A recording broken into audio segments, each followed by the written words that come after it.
Here's why working at JSX was the best career move that I had ever made. This video is gonna go over the basics of how I got to JSX and how it helped me get to where I am today. But in order for this to make any sense, I have to give you guys some backstory. The backstory starts with me graduating ATP. I had just finished the course and I was working on becoming an employee at ATP. So I was doing some training there. And at the end of the day, I was already a little frustrated and I was a little bit tired just from having a long day at work now. So I went over to my college, which was ASU. And at the time I had a full ride scholarship, and I go to class and I find the room, and on the door, there is this sign and it says, "Hey, just so you know, the class has been moved to the other side of campus."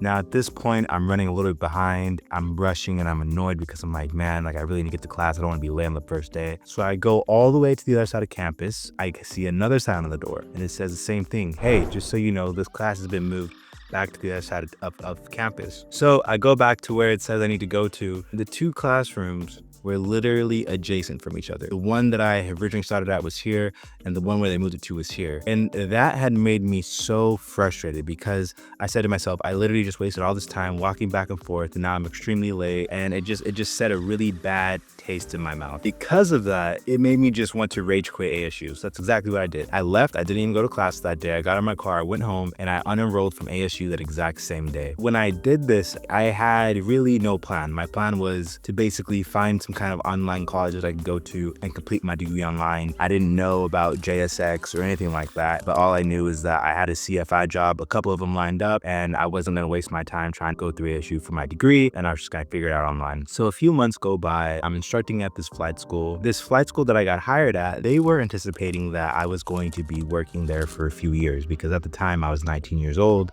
And to get hired by a traditional regional airline, you need to be at least 21 years old. The concept was that I would be there at least for 2 years, if not longer. And this was kind of one of the points that I used to sell myself to get hired because they had a high turnover rate of CFIs at the time. But needless to say, that's not how things turned out. So one day I'm scrolling Facebook and my friend posts that he's flying the ERJ 135 and he's West Coast based. And I found this to be particularly interesting because if you knew aviation back in 2018, there were not any airlines or operators flying the 135 on the West Coast, at least not any big names.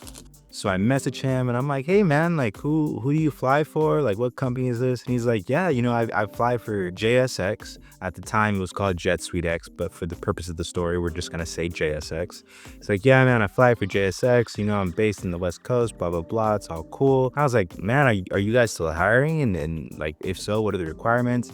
He's like, "Yeah, man, we're hiring, like shoot in your application. You never know, like you never know what's gonna happen." So that's exactly what I did. I went online and I turned in an application and I didn't think I was gonna get the job, but I was like, hey, at least I did it and I tried. Little did I know that my friend ended up putting in a letter of recommendation for me. I didn't know he was doing this, but he just put in a good word for me. And a good word at JSX goes a long way. So about a day or two later, I get an email, and the email says, "Hey, we would like to set up a phone interview with you just to see if your personality and vibe matches what we're looking for at JSX." So I said, okay, let's set it up. Probably the next day, we set up a phone call. I'm talking to the HR lady and it's a good time. The vibes are right. We're getting along real nice. She's just asking me some basic questions about myself. I had the opportunity to ask some questions about the company. And she says, "Well, listen, it looks like you might be a good match for JSX. Why don't you go ahead and come down and do an interview in Irvine, California?" And I was ecstatic. I was so excited. I didn't know what to do. I was pumped. I was like, of course, let's do it. Let's kill it. It's going to be amazing. And then she kind of runs me through what to expect on the interview. Now, this includes going over Jeppesen charts. At the time, I had never even seen a Jeppesen chart. And if you guys are going through training right now, odds are you've never seen Jeppesen charts. It's something to be aware of. So I was going to go through Jeppesen charts. She said, you're going to be sitting next to another person and you guys will be running emergency situations as if you're flying in a jet, and you're going to be talking about the procedures that you would go through, things that are going through your head, where you would divert to, etc., etc. And so as she's giving me these details, I get a little bit nervous, only because I had never done a professional, let's say, airline interview, nor had I had any experience inside of a jet or any experience running anything like a QRH, which is what you use when you start getting to the bigger airlines and flying in the bigger aircraft. So these were all new concepts that I had to kind of wrap my head around and learn before I went to the interview. So I had some friends send me over some Jeppesen charts and I reviewed those. And then I tried to get just some basic understanding of jet aircraft and some decent decision making. We just went from there. So we fast forward about a week or two, and I'm in Irvine, California doing the interview. And the guy who I did my situational interview with, he was a cool dude. He was a real cool dude. We got along great, and we had some good CRM working between us. That's crew resource management for those of you who don't know. And it was smooth. They had us take off, and we were pretending to fly a Citation jet, and we're just sitting here at a table. We're not in a simulator. And they said, hey, this fails, and the weather in Salt Lake City is bad, so where are you gonna divert to? And we just had to talk through the situation and come to an agreement and work together to get the plane safely on the ground. That went well. And then after that, we got moved over to the HR interview. This is where you talk to somebody in HR, and they just ask you HR questions and get to know your personality. And then following that, I did a pilot interview. This is where you did your interview with you and another pilot from JSX. And that went good. Thankfully, a few days later, I get a phone call from them, and they said, hey, we would love to have you at JSX. And of course I said yes, I was excited. So I go down to Irvine, California. I do my indoctrination training, which when they get you into the company system and familiar with the company procedures. Shortly after that, they shot us down in Dallas, Texas, and we knocked out our ERJ 135 type rating at CAE. And then after that, I was on the line flying for JSX. This was such a critical moment in my aviation career because first of all, when I started at JSX, I was only 19 years old. I had something between 300 and 400 hours. This allowed me to pretty much spend the time that I would use time building as a flight instructor. I could now spend all that time building time inside of a jet turbine aircraft, specifically the 135. So this means from the ages of 19 to 23 years old, that's when I left JSX, I was doing nothing but just building time inside of a jet. It was amazing. It gave me a huge shortcut because if I would have not gone to JSX,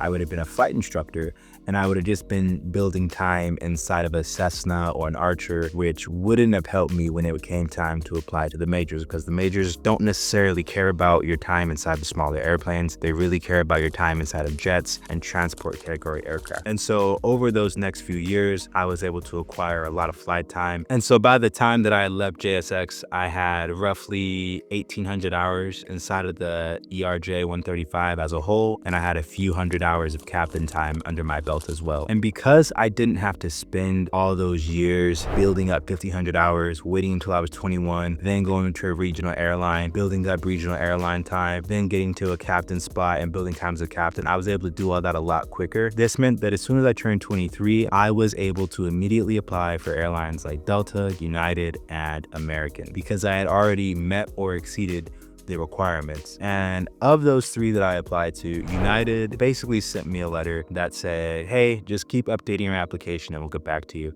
And this is fine because I really didn't want to go to United in the first place. My initial goal had been to go to either FedEx or American, and I didn't qualify for FedEx at the time because you had to have 500 hours of captain time. And then I also, like I said, I applied to Delta and American, and Delta, shortly after applying, sent me an email saying that they wanted to have me do a test to see if I qualified for an interview. I passed that test, and then they sent me information to schedule an interview. I did the interview, I passed the interview, and then Delta gave me a job offer to be a first officer there. And that was fantastic. That was a great opportunity. At that time, I thought that I was just gonna go to Delta and call it a day. Well, a few months down the road, it's OBAP season for those of you who are familiar with OBAP. My current employer at the time, which would have been JSX, they said, hey, we want you to come down to OBAP and help kind of, recruit some guys. And I said, cool, yeah, that's dope. And I was thinking to myself, I wanted to go to OBAP anyways, but the tickets were so expensive. So I was like, I don't know if I'm gonna go. But when they offered me to go and be a recruiter, I thought this was a deal I couldn't pass up. And I knew that when I went to OBAP, there was going to be an opportunity to get a job at my current employer, who I actually work for now,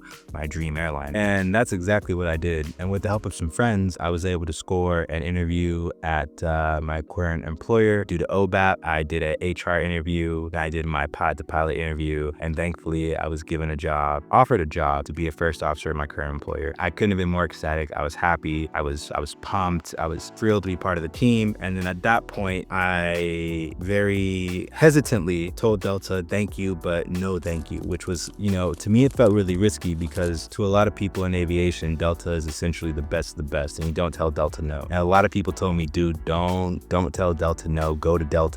Delta's where you need to be. But I decided not to. I decided to follow my heart and go where I wanted to be. And that was mainly because I just preferred the bases of my current employer rather than Delta. It was nothing against Delta, it just wasn't the right fit for me. I have a whole video that talks about that as well if you guys are curious about my experience getting hired at Delta Airlines. So JSX played a critical role in getting me to where I am now, and for that, I will always be thankful. I will say this though, under current market conditions, I do not think that my story can be repeated. I don't think that JSX is hiring low-time guys like they were before. I'm not too sure if they're even hiring 19-year-olds anymore, just because it can kind of create some complexities when you're talking about upgrade times, and it can be a little costly to the company. That being said, there is no age discrimination or anything like that. It's just the way the market is and the market trends. Some opportunities that I had may not be present for you guys. I recommend that if you guys do want to apply at JSX, make sure that you have something similar to the requirements that they want. And as always, I'd wish you guys the best of luck.